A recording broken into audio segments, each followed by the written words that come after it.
Determining the shape of a new part is challenging. Many times, designers start new designs simply based on existing designs.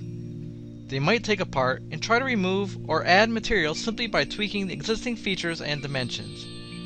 This means that newer design concepts are never considered, and modifying an existing part might actually create an over-designed part for a particular application. But trying to think of a completely new part design takes time. Where do you even begin? Experience helps, but intuition doesn't necessarily create the best part either. If the development schedule is tight, do you have the time for a long trial and error process of creating a part, then simulating it to see if it works? Why not start with simulation instead? One of the ways to achieve simulation-driven design is with topology optimization. With topology optimization, you don't begin with a design at all.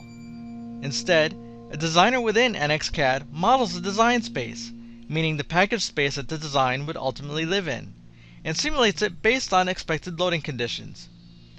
The result is a completely new conceptualized part geometry that meets structural performance requirements immediately, yet is lighter than the existing design. If you've never seen topology optimization before, this next demonstration will help to give you a better understanding of what it is and how it works.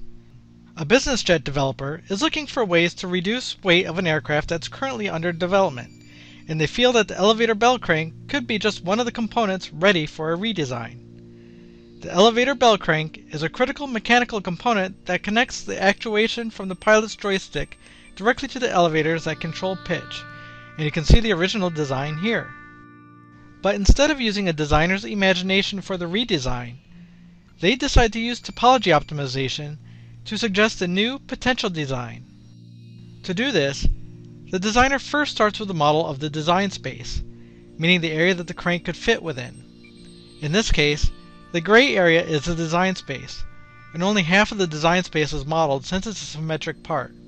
The red area represents an area where we don't want the material to be placed for the design. The designer picks the topology optimization solution from the NX interface and follows the simple commands in the menu that are laid out in the steps of the process.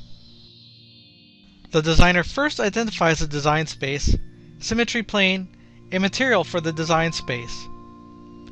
The designer also notes that there are pin connections within the design space, which the optimizer will then maintain as it determines the part shape. The designer also identifies the red areas as the keep-out zones. Next, the designer defines loads that the part will experience at the pin connections. The final step before running the solution is to set up the optimization targets, which is set to 0.17 kilograms for this part. The topology optimization run is then submitted, and it takes some time for it to run through all of the iterations, which we've edited out here in this demo in the interest of time. Once the optimization is complete, the results of the new shape are created in the form of facet data, which we can then open in NX. You can see the new part here in blue. If we isolate the part and its design space, you can get a better feel for the new part shape and how it's radically different from the original shape. Traditional CAD tools can't do precise design operations on facet models like this one. You would actually need to completely remodel this part in CAD using the facet model as a guide in order to get usable geometry that you can then refine. This slows down innovation. But with NXCAD, even though this part is in the form of facet data, we can continue to refine this shape by using Convergent Modeling. In this example, the designer sees a need to beef up the material around the short connecting strands on each side of the part.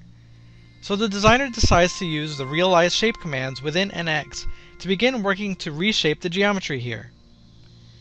The designer first begins by defining a tube cage around the section to be modified. With the cage in place, the designer transforms the shape by simply pulling and pushing the different vertices and faces of the cage to get a more desirable shape. Once the designer has the desired shape, the designer then can apply this to the other side of the part by defining a symmetry plane. Any further operations automatically get applied to both sides. Once complete, the designer unites the geometry with the part to create the final shape. Would you have been able to imagine this final shape on your own without simulation?